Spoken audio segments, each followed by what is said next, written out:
Lithium battery, ഒരു inverter, ഇത് രണ്ടും ഒരുമിച്ചും കൂടാതെ ഒരെണ്ണം കൂടിയുണ്ട് സോളാർ ചാർജ് കൺട്രോളർ. ഇതെല്ലാം ഒരുമിച്ച് ഒരു ചുമരുമൺ വെക്കുന്നൊരു സിസ്റ്റം. ഈ ഒരു പ്രൊഡക്റ്റ് ആയിട്ടാണ് ഞാൻ നിങ്ങളുടെ മുമ്പിൽ വന്നിട്ടുള്ളത്.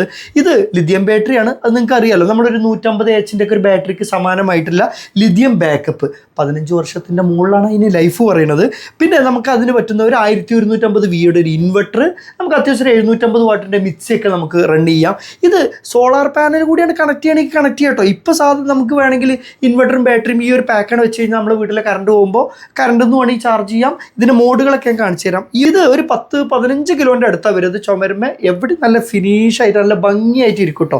ഇതിന് വെള്ളം ഒഴിക്കുക അങ്ങനത്തെ സംഭവങ്ങളൊന്നുമില്ല. ഇടയ്ക്കൊരു ഫാനിന് നമുക്കിതൊന്ന് കാണിച്ചു കൊടുക്കാം. ഇതിലിവിടെ സൈഡിൽ ഇതൊരു MCB ആണ്. ഓവർ എന്തെങ്കിലും പ്രൊട്ടക്ഷൻ്റെ ഭാഗമായിട്ട് ഇത് ഓൺ ചെയ്യേണ്ട ഒരു ഓപ്ഷനും കൂടിയാണ്. ഇത് ഓൺ ചെയ്ത് കഴിഞ്ഞാൽ ഇനി ഒന്ന് അടുത്തേക്ക് അടിച്ച് ഒരു ശബ്ദം വന്നില്ലേ, അത് ഓൺ ആയുന്നതിൻ്റെ ഒരു ബസറാണ്. ഓക്കെ, ഇനി ഇത് നമുക്ക് സിസ്റ്റം ഓൺ ചെയ്യാം. ഓക്കെ, നോക്കി നോക്കൂ. ഇപ്പോൾ ഇൻവെർട്ടർ ഓണാക്കി എല്ലാ ബാറ്ററിയുടെ എത്ര പെർസെൻറ്റേജ് ഉണ്ടെന്ന് അതിൽ കാണിക്കും, അല്ലെങ്കിൽ എത്ര വോൾട്ട് ആംബിയർ എത്ര ലോഡ് ചെയ്യുന്ന അതിൽ കാണിക്കും. ഈ സോളാറിൽ നമ്മൾ കണക്ട് ചെയ്യുകയാണെന്നുണ്ടെങ്കിൽ ഗ്രിഡ് ചാർജ് എനേബിൾ ഡിസേബിൾ, അത് നമ്മൾ 3 ടൈം കണ്ടോ അത് ഓഫ് ചെയ്തു, 3 ടൈം അത് ഓൺ ചെയ്ത് കഴിഞ്ഞാൽ കറണ്ട് മുഖേന ചാർജ് ചെയ്യണമല്ലോ. നമുക്ക് സോളാർ ഇല്ലെങ്കിൽ കറണ്ട് മുഖേന ചാർജ് ചെയ്യണമല്ലോ. അപ്പോൾ ഈ ഒരു ഓപ്ഷനാണ് കേട്ടോ. പിന്നെ ഇത് IT മോഡ് എന്ന് പറഞ്ഞാൽ നമ്മൾ UPS മോഡ്, നമ്മൾ കമ്പ്യൂട്ടറും കാര്യങ്ങളൊക്കെ ഉപയോഗിക്കണമെന്നുണ്ടെങ്കിൽ UPS മോഡ് ഓൺ ആക്കിയാൽ മതി. അതും 1 2 3.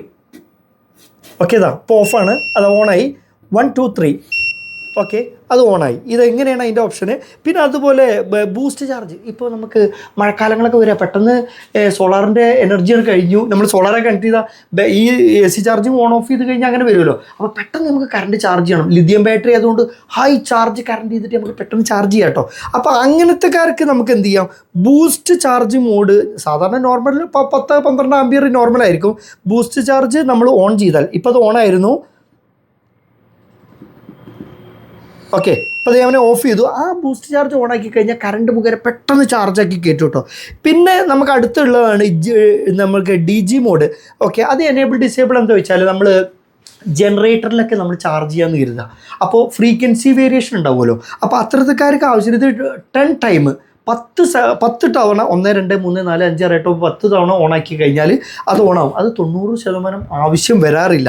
ഇനി ഒന്ന് ജസ്റ്റ് ഇങ്ങോട്ട് കാണിച്ചു കൊടുക്കൂ. ഇതിൽ സോളാറിൻ്റെ PV സോളാറിൻ്റെ പോസിറ്റീവ് നെഗറ്റീവ് ഡയറക്റ്റ് കൊടുക്കുന്നത് AC ഔട്ട്, ലൈൻ ഔട്ട്, നമ്മളെ വീടിൻ്റെ ലൈൻ ഔട്ടിൽ കൊടുക്കുന്നത്. ലൈൻ ഇന്ന് ന്യൂട്രും ഫേസ് ഇന്നുമാണ് ഇപ്പോൾ ഇതിൽ വരുന്നത്. പിന്നെ നമുക്ക് ഇതിൽ പാനൽ നമുക്ക് ഒരു 550 കൊടുത്താലും അത്യാവശ്യം വർക്ക് ചെയ്യും. ഒരു 550-ന് 2 പാനൽ കൊടുത്താൽ ഇതിൽ നമുക്ക് 30 വോൾട്ട് മുതൽ 106 വോൾട്ട് വരെ ഇതിൽ ഓപ്പൺ വ്യൂസ് ഉണ്ട് കേട്ടോ. 2 പാനൽ കൊടുത്താൽ പകൽ സമയത്ത് ലൈവായിട്ട് കാര്യങ്ങളൊക്കെ നടക്കും. വീഡിയോ അവസാനിപ്പിക്കുകയാണ്. ഇതുമായിട്ട് എന്തെങ്കിലും സംശയങ്ങളൊക്കെ ഉണ്ടെങ്കിൽ എൻ്റെ വാട്സാപ്പിൽ വരാം കേട്ടോ. ഇത് നിങ്ങൾക്ക് പ്രൊഡക്റ്റ് ആവശ്യമാണെങ്കിൽ നമ്മൾ നാസ്റ്റെക് സൊല്യൂഷൻസ് നമ്മുടെ ഷോറൂമിൽ മലപ്പുറം ഡിസ്ട്രിക്ട് അങ്ങാടിപ്പുറം നിങ്ങൾക്ക് വന്നാൽ നിങ്ങൾക്ക് നേരിട്ട് വാങ്ങിക്കാം.